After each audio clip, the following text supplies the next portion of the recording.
पारम व्याप्तिं येन चराचरं तत्पदं दर्शनं येन तस्मै गुरुवे नमः। हाँ जी, कछु मशीन तो ढीली मिली है, पर थोड़ा ध्यान लगा करके जोर से सुनते रहना, क्योंकि नई मशीनें जितनी हुआ करती हैं उनके काम कुछ और होते हैं, पुरानी मशीनें होती हैं उनके काम हाँ, कहने को तो पुरानी मशीन बड़े पुराने नाम उसके होते हैं, पर पुरानी हो जाने पर नाम तो काम तो पुराना ही होता है ना। हाँ जी, आपके सामने ये ब्रह्मचारियों ने अनेक ही विषयों में यानी अनेक विषयों पर थोड़ा थोड़ा संकेत किया है। हो सकता है कि आपकी पकड़ में आया हो या ना आया हो, अथवा यूँ कहो कि किसी की पकड़ में आया, किसी की में नहीं आया होगा।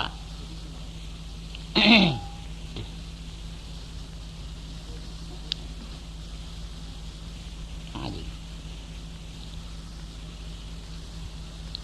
ये सब ही देखो, इधर कुंदनलाल जी बैठे हुए हैं, इधर ये महात्मा हैं, और भी यहाँ गाने बजाने वाले आपके सामने जैसी कुछ जैसे जो बनेगी सेवा आपकी जरूर करेंगे। लेकिन सबका सम्मिलित नाम क्या है? सत्संग। ये सभी जानते हैं कि इसका नाम सत्संग है। सत्संग सुने आए, सत्संग करेंगे, सत्संग करवाया, इस तरह से इसको प्रयोग सत्संग के नाम से ही लिया करते हैं। अब इसके विभाजन कुछ करना है कि सत्संग कै कोटि में होता है, किस किस को सत्संग किस किस स्थान में कहते हैं। एक तो पहले ही शब्द जो मुंह से उच्चारण होता है उसका अर्थ होता है, यानी उच्चारण होता है सत्य, और दूजा उसके साथ मिलाया जाता है संग। इसमें कोई मीन में अपनी नहीं मिलाएंगे, इसकी परिभाषा ठीक समझ लो। सत्य प्रथम शब्द निकलता है सत्य, और दूजे शब्द उसके साथ मिलाया जाता है संग, सत्संग। अब इसको घटाते घटाते हम बतसंग को ही सत्संग मान लिया है, बतसंग को ही सत्संग मान लिया है। चीज तो बड़ी को ऊंच कोटि की है सत्संग, ख्याल करिए। लेकिन इसका परिणाम कहाँ तक आ चुका है कि कहीं पर कोई एक बूढ़ा बंदा था, बुढ़ापा आ चुका, दांतों पड़ गई झिरी, झिरी पड़ने से जब रोटी खाए तो उसमें भर जाए। उसके बाद में रोटी खाने के बाद में वो लकड़ी मांगने लगे, अपने यहाँ गुच्चा कहते हैं, रोज उसका नित्य का काम। उसकी जो पत्नी थी बहुत समझदार, उसने देखा जो तो रोज की बीमारी है, छोड़ाओ नीम से टांगी तोड़ के लाओ। तो टांगी तोड़वाया के तनी तनी मुट्ठी भर भर के उसने चौका के ऊपर टांग रखी, और जब थाली रोटी सब्जी लगाए थाली में, उसी वक्त 2 अंगुल की लकड़ी तोड़ के रख दे। बूढ़िया भी अपनी रोटी खाए पी के बाद में अपनी लकड़ी उठाए और दांतों को साफ करे, कुल्ला करके अपना उठ जाए। उसके यहाँ आई हुई जो बहू थी छोरा की, वो देखती रही कि मेरी सास थाली जब लगाती है ससुर के लिए तो एक लकड़ी मिलती है जरूर। देखती रही, जब अपने माँ के गई तो अपने माँ को उसने समझाया, माँ तू पिता के लिए रोटी थाली लगाती है सब कुछ, पर लकड़ी नहीं मिलती। वो कहने लगी, बेटा लकड़ी क्यों कहाँ की? मेरी सास मानी हुई है, सारे गांव में सब कोई माने, और इतनी सियानी, पर वो जब मैं देखता हूँ मेरे ससुर के लिए थाली लगाए तो एक लकड़ी जरूर मिलती है। वो कहने लगी, बेटा मैं तो बावली सी हो, मैं तो जानू कोई, मैं सुनी कोई नहीं, पर चल तेरे कहने से मैं लूंगी। तो 4 अंगूर की लकड़ी जैसी कि मिल जाए मोटी छोटी, वैसी ही 4 अंगूर की उसमें मिल दे। चलो, उसके यहाँ भी बहू थी, वो देखती रही और सुनी भी उसने। जिस काल में वो अपने मायके गए तो आपकी माँ को वो कहने लगी, माँ कि हाँ बेटा, कि तू करे के तू पिता की थाली में लकड़ी कोई नहीं मिले, लकड़ी को के संबंध है? के संबंध है? मारी सास मारी नंद है, उसकी सास बड़े सब जगह मानी हुई है गांव में, और बठे वो मेले। उसने आए कि मेरी सास को कहा है, जब से मेरी सास मिलने लगी, और तू यहाँ पिता की खाली बिना लकड़ी की थाली रोटी सब्जी यही मिल दे। वो कहने लगी, बेटा गुण के हो गए क्या? गुण कोई अच्छे हो गए, तू जाने कोई नहीं? मैं तो जानू नहीं, बूढ़ी हो गई ना, मैंने सुनी न देखी। चलो तेरे कहने से बेटा आते तेरी बात तो मान ले, मेला लगेंगे। एक गिटकी वो मेल दे, जहाँ कहीं टूटी ठाटी मिले। अच्छा, एक गिटकी वो मेलने लगी। उसके यहाँ भी उसका कोई सग्गा आया हुआ था, वो कुछ बारीक दिमाग का कीन कांप निकालने वाला। तो अपने यहाँ तो रवाज है सगे सगे रोटी जे में एक थाली में। अब थाली उनके न लगी और एक गड्ढे की लकड़ी रखी बीच में। अब दोनों सगे रोटी जे में, पर वो आया हुआ सग्गा वो कागले कैसी आंख टेढ़ी टेढ़ी करके देख ले गई, लकड़ी क्यों मिली गई, इसको क्या हुआ है? देखते रहो, लेकिन वो काम तो कुछ नहीं लिया गया। जब खाए पी के उठ बैठे तब वो पूछने लगा, सगे जी ये थारी लकड़ी क्यों मिली गई? सगे कहने लगे, सगे साहब मेरे को तो पता कोई नहीं, गुणा गुण को मारे तो छोरी आई सो उसकी कहीं सास मिले अपने पति के थाली में, उसने कह दिया तो उसे वो मिलने लगी। मैं रोटी खा आता हूँ और लकड़ी छोड़ देता हूँ, माने पता तो है कोई न गुणा गुण को। वो बड़ा कीन कांप निकालने वाला कहने लगा, गुंडी तो जागी फिर रह गई, गुंडी निकालना है क्या गुण इसमें? तो कहने लगा, सगे साहब क्या आप अपनी छोरी क्या चल सकते हो? कि हाँ माने बहुत दिन हो गए, मैं अगर कहो तो चलो। हाँ चलो फिर, एक गुंडी निकालनी है। लो जी, दोनों सगे वहां से हो गए। तीजे सगे के यहाँ पहुंचे, उन्होंने बड़ा गुण माना, आज तो बड़े धन्य भाग हैं, आज मेरे ऊपर बड़ी कृपा की है। तो कहने लगा, सगे के आपके ऊपर सगे जी कृपा करने नहीं आए, मैं एक गुंडी निकालने आया हूँ। माने बड़ो संदेह। बोलिए साहब, कि आपके यहाँ भोजन जब थाली लगती है तो उसके साथ में लकड़ी क्यों रखी जाती है? वो दांत निकाल के लगा, सगे साहब माने पतो कोई ना, माने बेर कोई नहीं, माने वो छोरा की माँ मेल देवे, मैं रोटी जाए मैं अपने उठ बैठूं और वो लकड़ी को माने बेर को नहीं। वो कहने लगा, गुंडी तो रह गई, फिर क्या करें? तो तीजे सगे को कहने लगे कि सगे साहब ये बात तो निकालने मेरे बड़ा संदेह है कि ये मेली क्यों जाए, क्या गुण है, परंपरा से इसकी क्या चाल है, क्या गुण है, तो इसकी गुंडी निकालनी है। तो ऐसा करो, आपकी छोरियां चल सकते हो? तो हाँ जी चलो। लो जी, 2 वे तीजा वे, तीनों के तीनों उठ के कतार बांध के चल पड़े। चल भाई, अब तीनों सगे तीनों गए। चौथे सगे के यहाँ पहुंचे, उन्होंने देख करके कहने लगे, वाह भाई वाह, तो सूर्य पश्चिम में निकले हैं, बड़ी कृपा हुई हमारे यहाँ तो सगे इकट्ठे होकर के आए। कहने लगे, सगे जी सूर्य तो बठे ही पूरब में निकले, मैं आया हूँ एक संदेह लेकर के। बोलो। ये बोले, कहा आपके यहाँ जब थाली लगाई जाती भोजन की तो उसके साथ में लकड़ी क्यों घाली जाती? वो कहने लगा, लकड़ी? कि हाँ। कहने लगे, लकड़ी का तो कोई सवाल ही नहीं, लकड़ी क्यों गाली जाए? कि नहीं जी जरूर गाली जाती। वो ऊपर नीचे को दिमाग मारे, आंखें करे, वो कहे कि लकड़ी का तो कोई सवाल तो है नहीं, कोई मेल तो बैठता नहीं। हाँ कोई चिम्मच हो, चिमटी चलने लगी है, इनकी बात करो तो ठीक है, अरे लकड़ी का तो मेल ही कोई नहीं। कहना बात जरूर है। अब वो घनों ही दिमाग पे जोर ले आते सोचा विचारी करते करते उसको यादें आ गई। अरे बात तो ठीक है सगे साहब, बात ठीक है आपकी। बात यह है कि मेरे दांतों में झिरी पड़ चुकी हैं, रोटी भर जाती है, तो मेरे को रोज लकड़ी ही मांगने पड़ती है रोटी के बाद में खुला करने के लिए। वो हमारे वो छोराओं की माँ है, वो कोई सियानी है, उसने नीम की टांगी तोड़ के चौका के ऊपर ही टांगे रखी हैं। तो जब वो रोटी सब्जी गाल ले लें, जब वही एक 2 अंगुल की लकड़ी तोड़ के उसी में गाल लेती है, और मैं रोटी खा पी के लकड़ी ले करके अपने दांत साफ करे, कुल्ला करके अपने चले गए। वो कहने लगे सगे साहब बात तो ठीक है, आपके यहाँ तो 2 अंगुल की है, अरे आगे चलते चलते 1 गिटकी हो चुकी है, ये 1 गिटकी, और काम कुछ नहीं लिया जा रहा। भगवान ये सत्संग बहुत कुछ दूर पहुंचा, मुंह से समझो तो अर्थ तो करो, भावार्थ क्या है, सत्संग है, ताकि बातें सुन करके ताको कहते सत्संग। ख्याल तो करिए क्या अपने को धोखा नहीं दे रहे, क्या आपको धोखा नहीं देते हो हैं? हाँ आप सुनो, ये सत्संग 3 कोटि में है।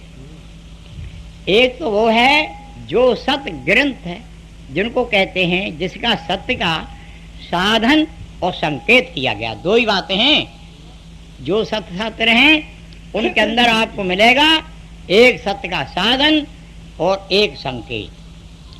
संकेत को साधारण मनुष्य ज्ञान मानते हैं, कोई संकेत ज्ञान नहीं होता है? संकेत एक सारी चीज है। और दूजा संग होता है सत्पुरुष, जिनको कहते हैं जिन्हें से सत्य का निर्णय करके और अपने को सत्य में, सत्य को अपने में मिला करके एक कर लिया है, उनको कहते सत्पुरुष। 2 और तीजा सत्संग होता है सत्य और सत्य का संग। ये 3 कोटि में सत्संग की परिभाषा है। अब इसमें कहाँ तक आई कि भजन वाणी कोई किताबें हैं और हमने सुन रखी है भगवान की बात, क्या भगवान कोई चीज है? तो उसने जी पूछा बताई कि लोगों को बम्बई के बारे में, किसी ने कह दिया कि वो वहाँ चले जा मोड़ी पर और वहाँ मील होगा, उसमें देख लो, वहाँ है कलकत्ता लिखा हुआ, बम्बई लिखी हुई।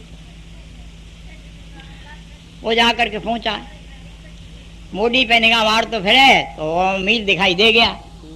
मील दिखाई दिया, उस पर ज्यों आ गए देखा तो उसमें लिखी है 1400 किलोमीटर बम्बई। बम्बई ज्यों देखी त्यों उसको एकदम संतोष हुआ, हा बन गया काम, सारे जीवन हो गया। बड़ी इच्छा थी मेरी बम्बई की, आज बम्बई मिली है। अब वह किलोमीटर की लेकर जफ्फी मार के बैठ गया, सीना लगाए गए, और कहने लगा आज मेरे को बड़ा संतोष हुआ, आज बड़ी शांति हुई है। लोग देखें, पूछने लगे क्या बात भाई, जब मील की जफ्फी क्यों मारे? मीले की जफ्फी मारे तेरी फूटी है, मैं बम्बई को सीना से लगाए बैठा हूँ। बड़ी दिन की मेरी इच्छा थी कि बम्बई कब मिले कब मिले। तो घने तो हंस जाए कोई कैसे हो, लेकिन कोई कहने लगा वाह रे तू क्या करता है? अरे जित तो इसमें लिखा है बम्बई, बम्बई पहुंचेगा बच्चू कचुआ निकल जाएगा जब बम्बई तक पहुंचेगा तब, ठीक है? हाँ, यहाँ तू इसको देख करके खाली लिखे को और तू बम्बई मान बैठा। इसी तरह किताबें ग्रंथों में आप भगवान को सुन के और मान लें कि ये लिखा तो है भगवान है, सचित आनंद साक्षी उपदिष्टा ब्रह्म एक परमात्मा परमेश्वर अनेक रूपों में लिखा है, और वो कहे तू अंधा है देख तो ये लिखा है कि नहीं? अरे तो वो तो मील पे भी बम्बई कलकत्ता लिखा है, पर वहाँ जाने पर तो कछुआ निकल जाएगा, बड़ा मेहनत करना पड़ी तब पहुँचना पड़ता है। ये तो संकेत की बात है। अब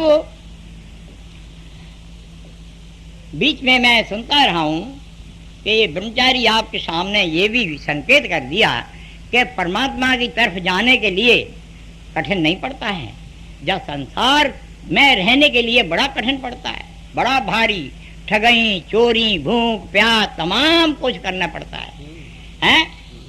लेकिन ऐसा प्यारे कभी भी नहीं करना पड़ता है। जो भगवान की तरफ जाने के लिए ठगई चोरी झूठ कपट कुछ नहीं करना पड़ा।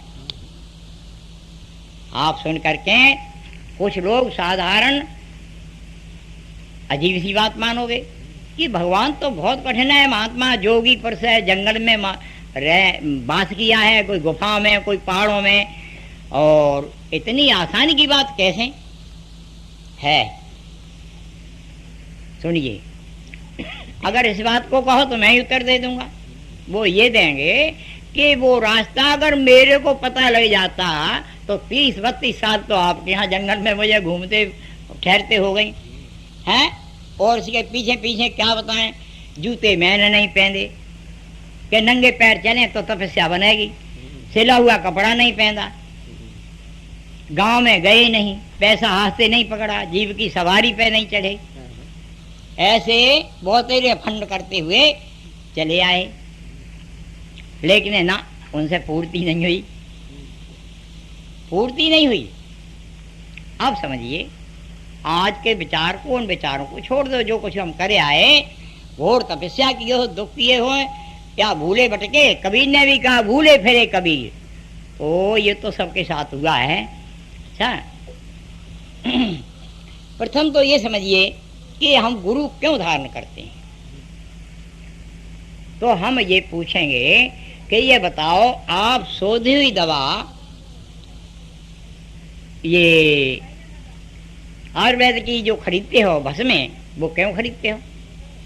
तो आपका उत्तर ये होगा कि वो भस्में शोधन करने में तो पता नहीं, मुझे वो शोधन कर ही नहीं आता है और करने में बड़ा कठिनाई होगी, लेकिन वहां से हमको शोधे हुए पदार्थ मिलते हैं। इसी प्रकार गुरु के यहाँ शोधे हुए पदार्थ हैं, जो कि हम अनेक जन्मों तक मारे मारे फिर नहीं सो सकते, वे शोधे हुए शब्द गुरु के पास मिलते हैं। सुनिए इसके विषय में। जिसको परमात्मा को जरूर मिलना है, जिसको जरूरी मिलना है, अब उनके विषय में ये बात है। लेकिन इसके पहले पहले समझना ये है कि भगवान को हम क्यों ढूंढते हैं, क्यों यत्न करते हैं, ये पहले सोचना है। सुनिए, भगवान को हम यूं ढूंढते हैं, ये अंदर की अभिलाषा का ये दमक है, बाहर की नहीं। बाहर इंद्रियों की दमक तो है रूप स्वरूप देखना, कानों को रसीले रसीले गाना सुनना, नासिका सुगंधियां, जिह्वा खटरस, ये बाहर की दमक नहीं। बाहर की दमक तो संसार में घुमाया करती है। एक अंदर दमक है जिसका पता नहीं लगा सकते, और है जरूर, मारती रहती दमक। वो क्या है? प्रथम तो ये देखो कि कोई भी अपने में कमी महसूस नहीं करता है। कमी महसूस हुई, दुख हुआ और जतन शुरू कर दिया है। हाँ, अब कमी क्या क्या है? अगर आनंद की कमी है तो सुख के लिए हम घोर जतन करते हैं। अगर ज्ञान की कमी है तो किताबें फरोड़ें, सत्संग में भाजें, ये कमी है ना। कमी को पूरी करने के लिए तो हाजिर हैं। अच्छा, शक्ति की कमी हो तो हम डॉक्टर के पास जाएं, विटामिन कोई चीजें खाने पड़ती हैं। और जीवन को जब देखते हैं कि काल के गाल में आया है तो कोई न कोई जतन करते हैं। अब अंदर की क्या भावना है कि कोई भी कमी न रहे, और कोई कमी कब नहीं रहेगी? जब आपको अनंत जीवन मिल जाएगा। अनंत जीवन का अर्थ होता है जिस जीवन का अंत ना है, अंत ना है, अखी ना है, उसको जीवन को अनंत जीवन कहती हैं। और अनंत आनंद, अनंत आनंद उसको कहते हैं कि बगैर जतन ही है। जतन करने पर तो देखो सुख के ना कितना जतन करते हैं, आगे ले आए और पता नहीं लगता है कब रम जाता है। तो ये सुख तो संसार के साधारण लोग ही सुख को सुख मानते हैं। ऋषि मुनि विचारमान, जिनको ज्ञानी पुरुष कहते हो, जिज्ञासु कहते हो, वो इस सुख को तो तिलंजरी दे दी। कैसे ने तो गुलाम बना रखा है हमको दिन और रात। धोखा धोखा है, तो क्या अपना है? आनंद। आनंद क्या चीज है कि एक बार जीवन में आता है फिर नहीं आता है। ओ, जीवन में एक बार आनंद आएगा, जाना आना नहीं उसका काम। ज्ञान एक ही बार जीवन में ज्ञान आपके पास आएगा, जो कि जिस प्रकार से आप जमीन में नलका लगाने के लिए पानी फोड़ लेते हो, पानी बेशक थोड़ा निकले लेकिन जितने ही चलाओगे निर्मल पानी निकलता रहेगा। लेकिन डिग्गी में कितने ही भर लो, आखिर को कुछ उपयोग कर लोगे और कुछ सूख जाएगा, कुछ उड़ जाएगा। इसी प्रकार बाहर का ज्ञान सुना हुआ, अच्छा कुछ स्मृति होगी, कुछ सुना भी देगा, कुछ भूल बैठोगे, लेकिन अनुभव नहीं खुल सकता। अनुभव तो तभी खुलेगा जब आपके अंदर का ज्ञान केंद्र है उसको ढूंढ लोगे। ज्ञान अंदर केंद्र है आपके, शक्ति जिसको अनंत जीवन कहते हो, उसी में अनंत जीवन, उसी में अनंत आनंद, उसी के अंदर अनंत ज्ञान, उसी के अंदर अनंत शक्ति भरपूर होंगी। यानी सर्वशक्तिमान परमात्मा है? ज्ञान अनुभव रूप परमात्मा है जो कि आपके सबके अंदर भरा हुआ है। भरा हुआ तो है और चाहते भी हो, पर मिलता क्यों नहीं? यहाँ पर भजन नहीं बोलेंगे, नेक नेक संकेत करेंगे। कबीर ने कहा, अरे पानी में मीन प्यासी, मुझे सुन सुने आवे हंसी। है पानी में ही तो तैरती फिरती है, पर मुंह ऊपर को यूं करे फिर बताइए कैसे पानी से के मुंह में आएगा? जब तक वो है पानी के अंदर ही अपने को डुबकी न लगाए, पानी नहीं मुंह में आएगा। तो आप डुबकी तो नहीं लगाते हैं, बाहर को मुंह करके संसारी तरफ तो देखने के लिए तैयार हो। अच्छा जी, इस पर ज्यादा नहीं बोलेंगे क्योंकि बहुत काफी देर हो चुकी। और ये छोरी छापटे, ये राग रागिनी हमारे यहाँ हमने भी बुलाए हैं, तो कुंदन लाल जी को नंबर देंगे। अच्छा जी, अब सुनिए सरल बात। आपको किसी जीव को, किसी जिज्ञासु को अगर परमात्मा बनना है तो कोई देरी नहीं लगनी। लेकिन ये देख लो, जीव मिट करके परमात्मा होगा। ये कहो कि जीव भी बना रहे और परमात्मा हो जाए, ऐसा नहीं होगा। अगर आपको खोआ बनाना है तो दूध मिट करके ही दूध को खोए के फिर क्या रह जाता है? खोआ। दूध खो गया और रह का गया खोआ। ये कहो कि दूध का दूध बना रहा है, खोआ भी हो जाए, ये ऐसा नहीं हो सकता है जी। हाँ अच्छा, और लकड़ी अगर ये चाहे कि मैं खीरा भी बन जाऊं और लकड़ी की लकड़ी बने रहूं, प्यारे कभी नहीं होगा किसी काल में। है हाँ जी, बीज ये कहे कि मैं पौधा भी बन जाऊं और बीज का बीज बना रहा हूं, ये कभी नहीं होगा। अगर कुछ मर्तबा चाहे मिटा दे हस्ती अपनी को, मिलाकर खाक में दाना गुला गुलजार होता है। एक बार अपने को जो बन चुके हो वो मिटना होगा। कैसे? आप सुनिए। एक लकड़ी है, कहीं दूसरी जगह में पड़ी हुई है, बदबू भी आने लगी और दूसरे इतनी है, कोई हाथ में पकड़ने में खुश नहीं। उसको कितनी नभाओ धुआओ, गंगा जी नभा लो, लेकिन विचारवान और ये वैष्णु लोग फिर भी कहेंगे क्या हो गया, ऊपर से धो दी तो अंदर से तो ये गंदी है, पर अंदर की गंध का ही नहीं उसकी जाएगी। हैं हाँ, लेकिन क्या करना है? अगर उस लकड़ी को अग्नि ही बनना है तो 100 काम छोड़ दो और अग्नि को समर्पित हो जाना चाहिए। कर दो और फिर देखो क्या देखना है। लकड़ी का काम समाप्त हो जाएगा, कुछ भी नहीं करना पड़ेगा, कुछ भी। और अग्नि का काम शुरू कर देगी। क्या क्या करेगी? बदबू को उड़ा देगी, गीले को सुखा लेगी, कठोरता को जला देगी और अपने रूप खीरा बना देगी। हाँ समझे? ये सभी इसमें 2-4 सेठ हो सकते हैं, बाकी अनेक से अनेक जिम्मेदार लोग हैं। एक बीज कहीं पर रख दो, पृथ्वी के पास रख दो, थोड़े से पत्ते लगा के उसके ऊपर रख दो, बच्चों का जीवन ही खराब हो जाएगा, उन्नति नहीं कर सकता। लेकिन उसको पृथ्वी में समर्पित कर दो, बीज का कोई भी काम नहीं रहेगा, जो कुछ होगा पृथ्वी का शुरू हो जाएगा। क्या क्या करेगी? गर्माश देगी पृथ्वी, फुला देगी पृथ्वी और फोड़ देगी उसके अंकुर को।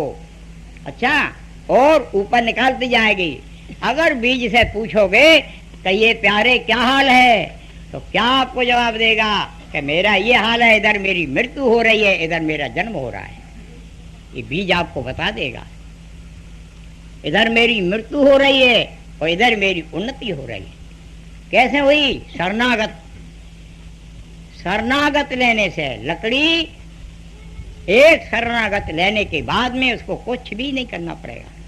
क्या करना? हाँ, जो अग्नि जलाएगी, अपना उपकार करेगी, उसका सहन करने पड़ेगा, भाजे नहीं है। अपने को बस यहाँ एक कीर्तन है, राम राम राम राम राम राम कहिए और जाई विदे राखे राम ताई विदे रहिए। है लकड़ी अग्नि सब कुछ कर देगी, केवल लकड़ी का काम है तो उसकी सहन करती रहे अग्नि का। इसी प्रकार जो भक्त हैं, जिनको भगवान बनना है, उनको कोई ज्यादा कुछ नहीं करना।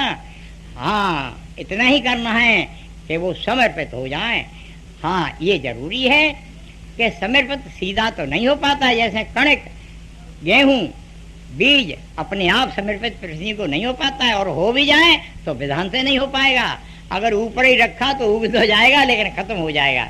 अधिक ज्यादा कहीं एक गिट्टी नीचे चला गया तो भी बेकार हो सकता है। जिम्मेदार के हाथों से ही उसको समर्पित होना है।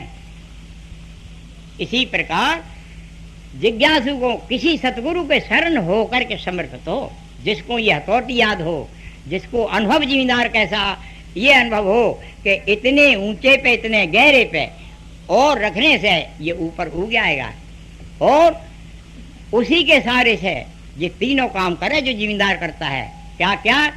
पानी समय पे देना होगा, और नहीं तो कल बीज दिया और आज पानी दे दिया। अच्छा, हाँ जी। हाँ, तो इस बात को जिम्मेदार जानता है, जिम्मेदार को ये ज्ञान है, और नहीं तो कल बीज दिया आज पानी दे दो तो अभी खत्म काम हो जाएगा। अच्छा, और तीन चीजें जो जिम्मेदार करता है वही यहाँ करने पड़ेगा। क्या क्या? सत्संग रूपी पानी। सत्संग उसी कोटि का हो, बत्संग नहीं हो, बत्संग से कुछ नहीं होगा। सत्संग रूपी पानी होना चाहिए, और विचार रूपी खुरपी से ये जो फजूल की वासना, इच्छाएं, कल्पना उठाते हो, इन घास को छोड़ते रहना, और भाव रूपी खाद को देते जाना। अपने आप पौधा ऊंचा होकर, यानी भक्ति पूरी होने के बाद में फूल दे जाएगी। अच्छा, फूल देते ही ये सब लोग उसकी तरफ देखने लगेंगे, वाह भाई वाह। और उसके बाद में फल, और फल अपने आप टपक करके मांगना नहीं पड़ेगा, अपने आप फल आपके सामने आ जाएगा। अब जिसको इसी कारका के अंदर अनेक और भी दृष्टांत है, पर मैं ज्यादा बोलना भी नहीं चाहता हूँ, आज इतना ही बोला हूँ, नहीं मैं सत्संग में बोलता ही नहीं। क्यों कि जो चीज प्रयोग में ना आए उसको एक बार कहो चाहे 1000 बार कहो, लेकिन व्यर्थ जाती है। बोलो सच्चिदानंद भगवान की जय। बोलो।